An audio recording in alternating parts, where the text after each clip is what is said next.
자체가 계속 안정적으로 나타날지 여부를 확인하려면 순열 검증을 해야 되거든요. 근데 순열 검증 순열 검증을 하면 이 p-밸류들이 얼마나 안정적인지까지 확인을 할 수가 있습니다. 섞어서 테스팅해보고 섞어서 테스팅해보고 이렇게 해서 새로운 분포를 만들고 그 분포 안에서 이 값이 얼마나 높은 위치를 점하고 있는지 p-밸류를 다시 구하는 비모수 검증입니다.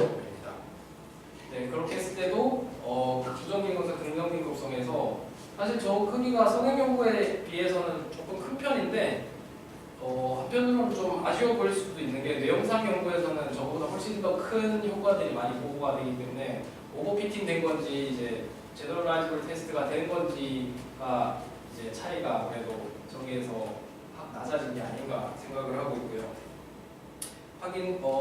확인되었습니다. 예측 모델이 어느 정도는 구성이 가능하다는 것을. 그리고 연구 함의를 말씀드리자면 전체 연결망 정보를 활용을 해서 일반화가 가능한 아까 말씀드렸듯이 63명을 한 명씩 떼서 새로 모델을 만들었기 때문에 비슷한 자료가 주어지기만 한다면 저 정도 수준의 예측은 가능할 거라고 저희가 예상할 수가 있고요.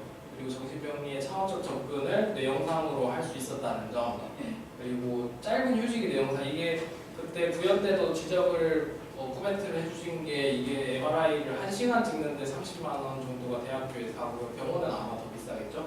근데 이제 휴식이 뇌영상이 우리가 사용한 이유가 사실 과제를 하는 거는 병원이나 이런 다양한 세팅에서 적용하기가 굉장히 힘든 반면에 게이트만 하면 되는 휴식이 뇌영상으로는 아무래도 더 임상적 활용도가 높지 않겠느냐 하는 사람들의 생각이 있고 실제로도 나중에 그런 날이 올 수도 있지만 뇌영상으로 뭔 행동의 개인차를 예측하고자 한다면 아마도 이 적용이 가장 쉬운 짧은 휴식이 뇌영상을 사용하게 되지 않을까 싶고, 저희는 충동성을 점수로 예측을 했지만 사실 뭐 몇 개를 작업을 더 해보면은 해봐서 확인이 된 거지만, 예를 들어서 거꾸로 외우기 점수라든지 디지스펠 메거드라든지 아니면 그런 인지기능 과제들 중에서 비교적 안정적으로 측정되는 점수들은, 그래서 매트릭스 리즈닝 같은 점수들은 저희가 이 같은 휴식의 모델을 만들었더니 비슷한 결과가 나오기는 했습니다. 그래서 6분이라는 게 비용이 많이 들 수도 있지만 그것으로 얻을 수 있는 정보가 굉장히 포괄적이라면 충분히 값어치 있는 측정 도구가 되지 않겠느냐 생각을 할 수가 있고, 최근에 이 방법을 개발한 연구실에서는 이제 이 휴식의 뇌영상으로 모든 사람들의 어떤 아이덴티피케이션을 100% 하는, 그러니까 누가 누군지를 여기서 각자 다 휴식의 뇌영상을 5분을 찍고 누가 누군지를 맞추는 작업을 했는데 100%를 달성을 했어요. 그래서 그 사람들이 써놓은 제목이 핑거프린트라는 용어를 썼어요. 이 프로파일이 개인차를 굉장히 포괄적으로 다룰 수 있다는 것을 핑거프린트라는 비유를 썼던 것 같고, 앞으로 얼마나 어떻게 활용될지는 보고 봐야 알겠습니다. 그리고 또 하나의 함의는 사실 뉴로 이미징, 브레인 이미징 이런 거, 그리고 사이코패스로지 이런 거를 이미지 검색을 해보면 이런 그림이 굉장히 많이 떠요. 그래서 되게 레토릭하게 우울증 환자의 뇌는 다르다 이런 말을 굉장히 많이 하고, 그게 마치 이제 실제로 그런 부분도 있지만 그 사람을 이해해줘야 된다 그런 수사적으로 많이 사용되죠. 뇌부터 다르니까 정말 다르다. 행동이 다르면 좀 다른 게 아닌가? 이런 그림 하나 갖다 놓고 이제 정말 다르다는 수사로 쓰는 거죠. 근데 사실 임상에서는 우울증 환자와 우울증이 아닌 사람으로 구분되는 게 아니라 우울증의 증상이라는 게 펼쳐져 있다는 걸 우리가 알잖아요. 그래서 개인차 중심의 뇌영상 기법을 사용을 해야 되겠다 하는 어떤 함의가 있고요. 이런 그림들은 수사적으로만 사용이 되길 바라고, 그리고 재작년이었는데 박춘풍이라고 토막살인을 하고 잡혀 들어간 사람이 있었는데, 저 사람이 인상적이었던 거는 저 헤드라인에 보시는 것처럼 법정에서 저 사람이 이 뇌 손상에 의해서 사이코패스가 된 건 아니냐, 또는 뭐 사이코패스 체크리스트가 있잖아요. 정신병실 체크리스트가 있는데 그 김미대학교 거기서 만든 그 체크리스트가 판사가 보기에 못 믿었나 봐요. 사실 그 굉장히 잘 만든 체크리스트지만 못 믿어서 뇌를 뇌연구원에 가서 이 사람을 과제를 막 시키겠다고 찍었어요. 뭐 찍었는데 이 사람이 과제가 너무 복잡해서 이해를 못해서 결국에는 실패를 했다고 하는데 실제로 눈 안마전두 피질 쪽에 약간의 손상이 있었다고 하고 뭐 증거로는 활용이 되지 않았지만 이것을 간접 자료로는 확인을 하고자 하는 강한 의지를 보였다고 하는데 임상심리학자들이 심리 평가를 하잖아요. 그리고 그게 법정에서 굉장히 많이 활용이 되고 그 사람이 어떤 상태인지를. 근데 이런 뇌 영상 도구들이 기존의 심리 평가 도구들과 어떤 관계를 맺는지, 얼마나 정보를 추가할 수 있는지 또는 추가하지 못하는지 이런 것들을 확인을 하지 않으면 저것도 사실 다 수사에 불과하고 너무 자극적으로 좀 헤드를 뽑았죠. 사실 저게 법정에 뭘 세웠는지 제가 아무리 찾아봐도 어떤 그 뇌연구원 거기서 만든 의사결정 과제를 하려고 했더라고요. 처벌에 얼마나 민감한지, 정신병지 가장 특징적인 것을 포착하는 그런 내용상 과제를 시키려고 했던 것 같은데, 근데 사실 저게 개인차를 측정하기 위해 만든 과제는 분명히 아닐 거거든요. 그래서 조금 이런 함의가 있지 않겠느냐 생각을 했고요. 한계점들이 되게 많죠. 이게 충동성을 자기 보고로만 측정을 한 거. 그래서 아까 지속성이나 이런 것들이 결과가 안 나왔는데 이 학생들이 엄마들한테 기가 팍 죽어있는 그런 학생들이었는데 되게 나는 열심히 그런 성실성에 자기 평정을 묻는 문항들이 혹시 밀러가지 않았나? 이런 약간의 추정들을 해봤어요. 자기 보고 외에 좀 더 실제로 충동적 행동을 하는지 여부를 주관적으로 측정을 했었어야 이걸 더 확인을 할 수가 있었는데 주어진 게 스트룹 정도의 과제여가지고 불분명하고, 그래서 충동성의 가면적 특성이 고려가 안 됐던 점, 그리고 임상적 의미를 계속 제가 말씀을 드렸지만 실제로 임상적인 것과 어떻게 관련됐는지를 사실 확인된 바가 전혀 없어요. 예를 들어 충동적인 행동 문제를 얼마나 보였는지가 잘 그래서 증상 점수가 있었다거나 아니면 뭐 팔로우를 했거나 이러면은 더 이 신경 표지자라고 하는 이 마커가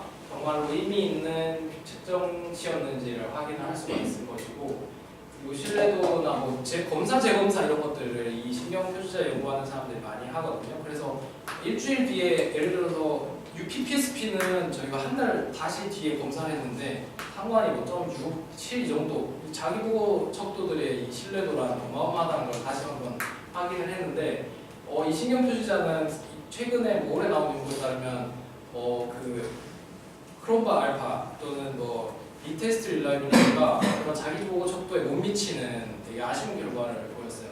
신뢰도가 없는데 이런 짓을 하는 거는 사실 위험할 수가 있다는 점, 한계점이고, 마지막으로 가능성을 보여주기보다 한계점을 보여주는 하나의 연구를 하나 더 소개를 드리면, 이 네이처 2014년에 웨일런이 쓴 연구인데 간단하게 말씀을 드리면 14살의 어떤 청소년들이 서브스텐스 알코올 미스유즈를 하게 되는지를 예측을 그 현 시점에서 한 것과 2년 뒤에 한 것을 결과입니다. 근데 굉장히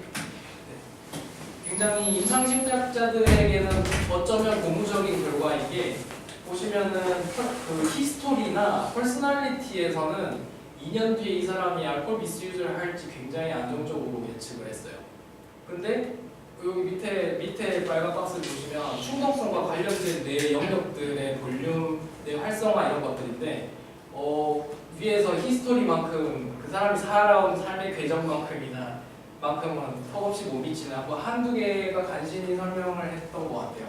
그래서 여기서도 한계점이 기존의 심리평가에서 사용되는 어떤 얻어지는 정보들에 비해서 얼마나 증분 타당도가 있는지를 조금 의문을 제기하는 지점의 연구였습니다. 그래서 이런 지점들을 더 많이 해결할 경우에 앞으로 뇌 기능 또는 뇌 구조를 활용한 어떤 심리평가, 행동평가가 실용성이 갖게 되지 않겠느냐 예상을 하고 있습니다.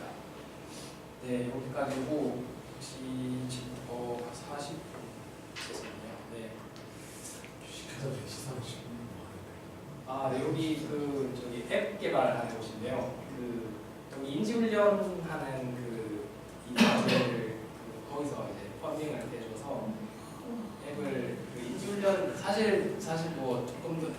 말하면 인지훈련이 그렇게까지 효과가 없다는 게 많이 밝혀졌는데, 근데 앱을 개발하시는 분들은 그것에 동의를 안 하셨던 것 같아요. 그리고 저희 교수님도 동의 안 하셨던 것 같고, 그래서 인지훈련 과제를 저희가 과제를 했고, 저희 이 자료는 그 인지훈련 하기 전에 자료들만 분석을 한 거여서 저희가 사사를 받았습니다. 네, 너무 많은 내용이었을 것 같은데 혹시 질문이 있으시면 지금 이렇게 편하게 해주시면 좋을 것 같아요. 편하게 질문해 주시죠. 편하게 질문. 안 편하게 보이긴 한데. 편하게 질문. 그 ROI 설정하실 때요. 네네네. 그거를 설정을 하시고 분석을 하시는지 아니면 분석 그 61개의 분석을 하고서 이제 그 데이터를 기반으로 하고 설정을 네, 하시나요? ROI 설정이 참 요즘 좀 되게 핫해요. 핫하기보다는 문제적인 게 내가 어디를 볼지를 연구 분석 과정에서 결정을 우리가 사실 다들 그렇게 하잖아요. 뭐 자기가 무슨 변수로 졸업할지를 뭐 돌려보면서 이렇게 졸업반 나왔다. 이것도 마찬가지거든요. 무슨 내용력을 볼지를 분석을 하면서 결정을 하는 게 굉장히 이 일종 오류율을 인플레이트를 시키잖아요. 우리 다 알면서 그런 거라고 저는 생각을 하는데 졸업을 해야 되니까. 근데 이것도 사실 분석과 독립적으로 그래서 ROI를 설정을 하는 게 굉장히 중요하다고 좀 말을 하고, 그래서 저도 사용한 ROI는 이 분석과 아무 관련 없는 그냥 아틀라스를 사용한 거예요. 그래서 만약에 이 분석 과정에서 뭐 어디가 떠가지고 거기를 가져다가 넣어서 만들었다 이러면 이제 너 이거 순환적 분석이야 하고 이제 그냥 까이는 거죠. 여기가 사실 요 아틀라스가 쓰기가 좋다고 생각을 하는 지점은 이 사람들이 그 사실 조금 더 해석 가능하면 이게 표지자로서 마커로서 더 사용을 하기가 좋은데 예를 들어서 뭐 그냥 예측을 했다 이러면은 이게 사실 과학적 지식 축적이 안 되니까 사실 이 마커를 개발하는 중요한 목적을 상실을 하는 건데, 이 아틀라스의 좋은 점은 8가지 네트워크를 분류를 해놨어요. 그래서 저 네트워크별로 아까 잠깐 지나가는 그림에다가 저희 제일 오른쪽에 있는 거 보시면 뭐 빨간색, 뭐 초록색, 파란색 있죠. 저게 각 네트워크예요. 그래서 어느 네트워크가 어느 행동을 잘 설명하는지에 약간 가중치를 저걸로 시각화해서 확인할 수 있는 건데 거기까지는 못 돌렸어요. 중간에 잠깐 나갔다 왔어요. 네네. 프리딕티브 모델링을 하는 과정은 어떻게 되는 거예요?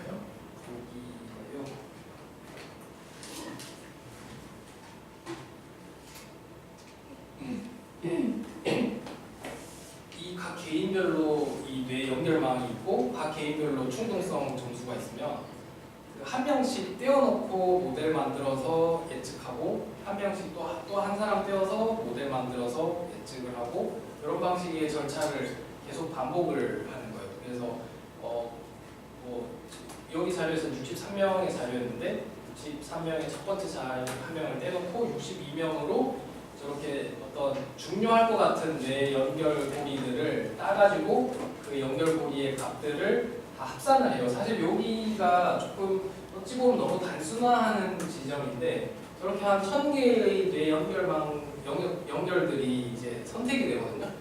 그 연결들을 다 합산을 해요. 저기가 어느 정도 충동성을 어느 정도 예측을 하는 애들이다 하고 합산을 하는 건데 그게 이제 너무 단순한 모형이다. 내가 저렇게 1000개의 어떤 연결망들이 다 그냥 합산된다고 행동의 복잡성을 설명하겠느냐 이래가지고 공격을 받긴 했는데 더 복잡한 모델링을 해도 비슷한 퍼포먼스가 나온다는 걸 사람들이 확인을 해서 저렇게 선택된 연결망들을 다 합쳐서 합친 값과 행동의 선형회귀를 그려요. 그러면 아까 그러면 떼놓은 그 자료를 그 선형회귀를 바탕으로 예측을 하고 이런 식으로 모형을 만드는 절차와 예측하는 절차를 자료를 계속해서 떨어뜨리는 절차를 여기서 개발을 했어요.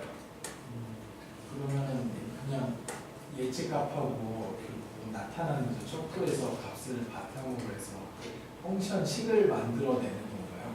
네네. 피팅을 해가지고. 그렇죠. 네. 여기 보시면 이렇게 합산된 값과 실제 값의 어떤 기울기와 절편을 이제 추정을 하는 거죠. 요 그림에 있는 거죠. 네, 여기 있는 것처럼 63명 중에 이제 62명으로 만들어가지고 이렇게 선형 회기 모형을 만들면 그렇게 만들어진 요 선형 모형을 바탕으로 새로운 값이 주어졌을 때, 아까 떨어졌던 사람의 뇌의 합산값도 있을 거 아니에요. 그 합산값이 어느 정도의 충동성을 의미하는지를 예측하는 거죠. 조금 그게 너무 많은 절차들이 섞여 있어가지고 복잡한데 이렇게 모형 만들고 따로 떨어진 걸 많이 예측하고 이 절차라고 하는 게 좋을 것 같아요. 결국 이게 수식 차원에서 아웃풋이 나오는 거잖아요. 그리고 그게 얼마나 예측을 잘했는지를 검증을 계속적으로 자료를 돌려서 보여주는 건데, 그럼 이 연결망 차원에서 뭘 보여줄 수 있는 것도 있나요? 나중에 논문을 쓰게 되면 네. 어떤 연결망이 네. 그걸 예측했다는 게? 네, 그때 구현 발표 때 오지호 교수님이 그거를 지적을 하셨어요. 그때도 여기서 제가 말씀을 그냥 이렇게 보여드리고 말았는데, 결국에 이 모델들이 63번의 절차가 반복이 되는 거잖아요. 63번의 절차 동안 계속해서 일관되게 모델을 하는데 기여했던 연결망이 있을 거거든요. 그 연결망들을 추려가지고 이제 나중에 이 충동성 예측 모델이라고 이제 말을 하게 되고, 그걸 잘 시각화를 하게 되면 아까 그 그림을 그리게 되는 거죠. 저 그림을. 네. 저렇게 저거는 이제 지속주의 기능을 정적으로 예측하는 연결망들과 부적으로 예측하는 연결망들을 저렇게 보여주는 건데, 여기서는 근데 기존의 방법들과는 좀 다르게 저기 보시는 것처럼 어디가 어딘지 사실 확인하기가 되게 어렵고, 전반적으로 네, 전반적으로 맞고 어느 네트워크, 예를 들어서 뭐 손해 네트워크가 많이 떴는데, 손해 네트워크가 되게 지속주의 기능이 안 좋은 것을 잘 설명하더라고. 이 정도를 설명할 수 있지만 기존의 방법들과는 다르게 구체적으로 어디가 어떻다라는 걸 설명하기 위한 모델이라기보다는 뇌 전반적으로 어디 관련된 영역들을 추스리는 그런 모형화 방법이어서 사실 비주얼라이즈를 저렇게 하긴 하지만 저게 핵심적 결과는 사실 아닌 약간 정답을 기계가 혼자 알고 있고, 아, 네네, 그런 면이 있습니다. 내가 결과만 받아보는 것 네, 같은데. 네, 그렇죠. 그래서 사실 이런 거를 만드는 사람들이 경계하는 게 뭐냐면 블랙박스,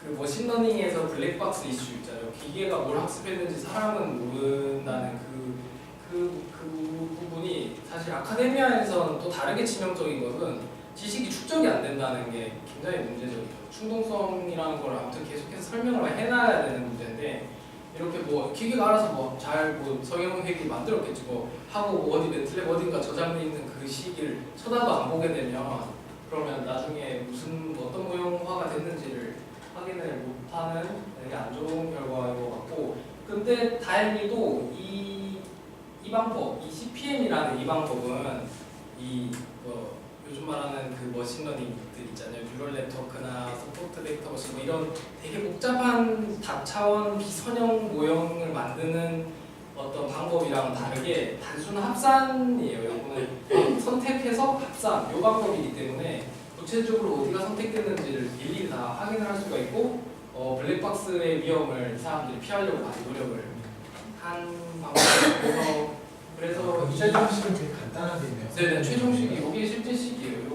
요게 실제로 첫 번째 참가자를 제외하고 만든 실제 회기식이 저거예요. 그래서 연결망의 합산 값을 조 X에서 조 X의 기울기와 절편으로 추정이 된 거죠. 그래서 여기를 먼저 만들고 첫 번째 연결망의 값을 저기다 넣었더니 예측 값이 나오는 거죠. 저게 이제 저런 1차 회기식이 63개가 나와 있을 거예요. 여기가 저장이 있어요. 한 번 할 때마다 원래 그 참가자의 그런 실제 받은 충동성 점수나 좀 프리딕티브한 밸류가 나오잖아요. 네네. 이 차이에 대해서는 네. 얼마 정도 나오면 그게 뜻하다고. 그게 정말 사실 그 질문이 많은 이 퀘스천의 일부였어요. 이게 결과가 그렇게 나온 건 아니었지만 예를 들어서 이런 사람은 예측된 충동성에 비해서 실제 충동성이 되게 높은 사람이고 이런 사람은 예측된 충동성은 되게 높은데 그러니까 뇌에서는 충동적이라고 말을 하는데 실제로 UPPSP에서 반응하는 충동성은 되게 낮은 거죠. 이런 사람과 이런 사람은 어떻게 다르지? 하는 게 사실 저의 어떤 이니셜 퀘스천이긴 했어요. 그래서 그럼 뉴로마커가 어떤 정보를 제공을 특수하게 하는지가 있어야 UPPSP랑 같이 어떻게 쓰나 뭐 이런 얘기가 이어지는 건데 조금 지금 더 추가 분석을 하고는 있는데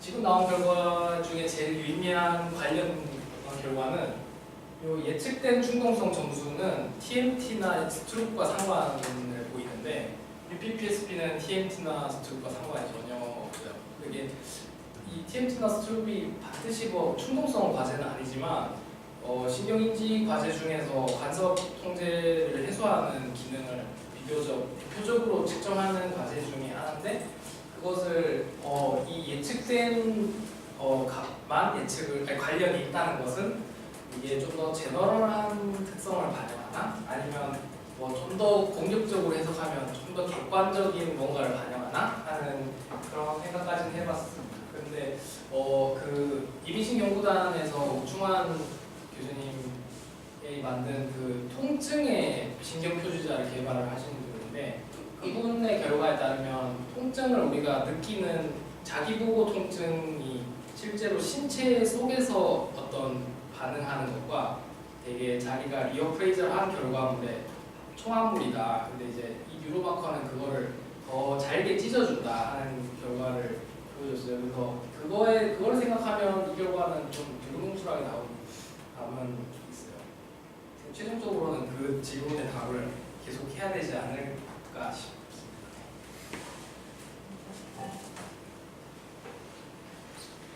이런 충동성 말고도 다른 임상 증상들도 이렇게 막 모델링 해줄 수 있는. 예를 들어서 저런 거 저희가 스마트폰 중독 척도를 하니까 애들이 그게 사실 임상 그런 건 아니지만 되게 실제로 문제 행동을 얼마나 자기가 겪고 있는지를 자기 보고를 한 건데 그런 거를 하려고 했는데 잘 안 나왔던 것 같아요.